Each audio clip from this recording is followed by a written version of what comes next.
Hello বন্ধুরা, তোমাদের সবাইকে জানাই বিনার পরিবারে মুগ লাউয়ের ঘন্টার একটি রেসিপিতে অনেক অনেক ভালোবাসা। তো আমি শুরু করছি এবার রান্নাটা কিভাবে করলাম সেটাই আজ থাকছে আমার ভিডিওতে। এবার রান্নাটা শুরু করি, চলো। একটা কড়াই তো বসিয়ে দিয়েছি প্রথমেই। এবার এর ভিতরে আমি মুগ ডাল দিয়ে দেবো। কড়াইটা গরম হয়ে গেছে, মুগ ডালটা ভেজে নেব।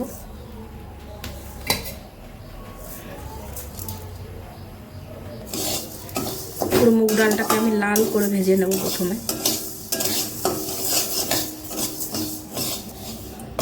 মুগ ডালটা কিন্তু পুরো লাল করে ভাজা হয়ে গেছে, খুব সুন্দর একটা গন্ধ বেরিয়েছে মুগ ডাল থেকে।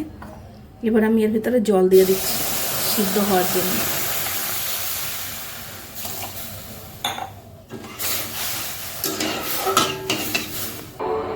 দেখো মুগ ডালে পরে নোংরা জল বেরিয়েছে। প্রথমে আমি ডালটাকে ধুয়ে প্রথমে জল ফেলে দেব।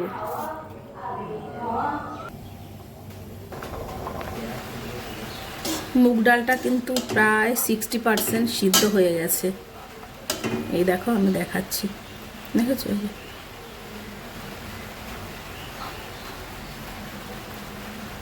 মানে এমন গলেছে যে চাপলে পরে পুরো ভেঙে যাবে, কিন্তু পুরো গলে যাবে না, মানে পুরো ঘেটা ঘেটা হয়নি। এই অবস্থায় কিন্তু আমি নামিয়ে নিচ্ছি এবার মুগ ডালটা।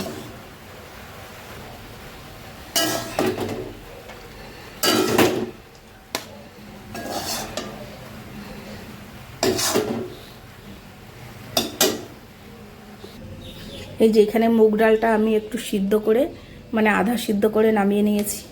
ও এই যে লাউটাও এই যে কোচানো আছে। এখন রান্নাটা শুরু করব আবার। এই যে এখানে আমি মুগ ডাল সিদ্ধ করে রেখেছি, আধা সিদ্ধ করে রেখেছি। এই দেখো, পুরো খুব গলেও যায়নি, আবার আস্ত আছে। আর এদিকে লাউটাও আমি কুচিয়ে নিয়েছি। আমি খুব ভালো কোচাতে পারি না, কিন্তু যতটা পারি চেষ্টা করেছি কোচানো। আর লাউটা ভীষণ কচি।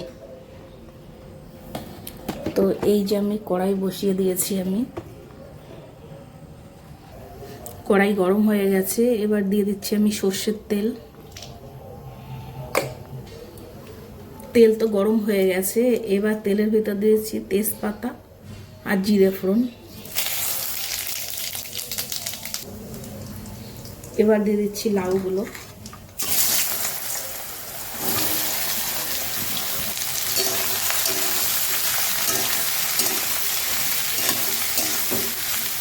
একটু নাড়িয়ে নিচ্ছি, একটু নেড়ে। এবার এর ভিতর দিয়ে দিচ্ছি কাঁচা লঙ্কা। একটা কাঁচা লঙ্কা আমি চিড়ে নিয়েছি আর ভেঙে দিচ্ছি, চিড়ে দিচ্ছি না লঙ্কাগুলো, সব খুব ঝাল হয়ে যাবে তার জন্য। পরিমাণ মতো লবণ, পরিমাণ মতো হলুদ।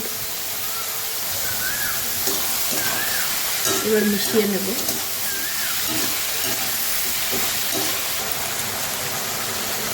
প্রায় মিনিট 10 হয়ে গেছে ভাজা। দেখো লাউ থেকে একটু জল জল বেরিয়েছে। এবারে এর ভিতরে দিয়ে দেবো এই যে মুগ ডাল সিদ্ধ করা।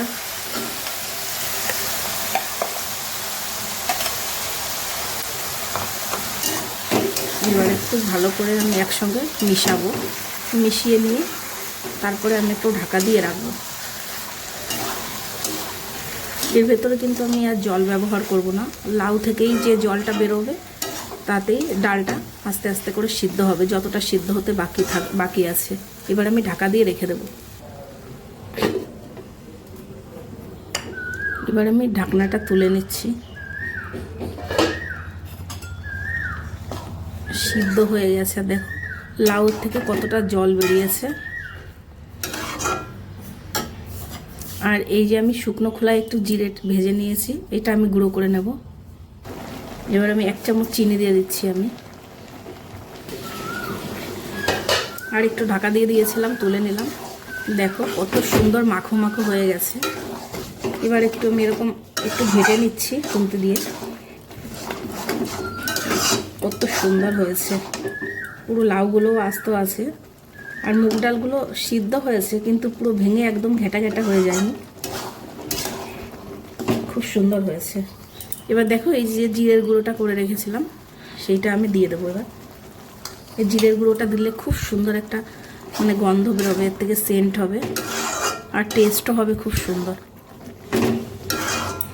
তো আমার এই রান্নাটা কেমন হয়েছে অবশ্যই সবাই কমেন্টে জানাবে। আর কেউ কিন্তু ভেবো না আমি তোমাদের রান্না শেখাচ্ছি, এটা আমি একদমই রান্না শেখাচ্ছি না। আমি কিভাবে আমি রান্না করি সেটাই আমি শেয়ার করছি। সবাই রান্না পারো, আজকের দিনে কেউ এমন কিছু নেই যে সেটা করতে পারে না। তো আমি কিভাবে এই রেসিপিটি করলাম সেইটাই শেয়ার করলাম। এতটা টাইম আমার সঙ্গে থাকার জন্য তোমাদের সবাইকে অসংখ্য ধন্যবাদ।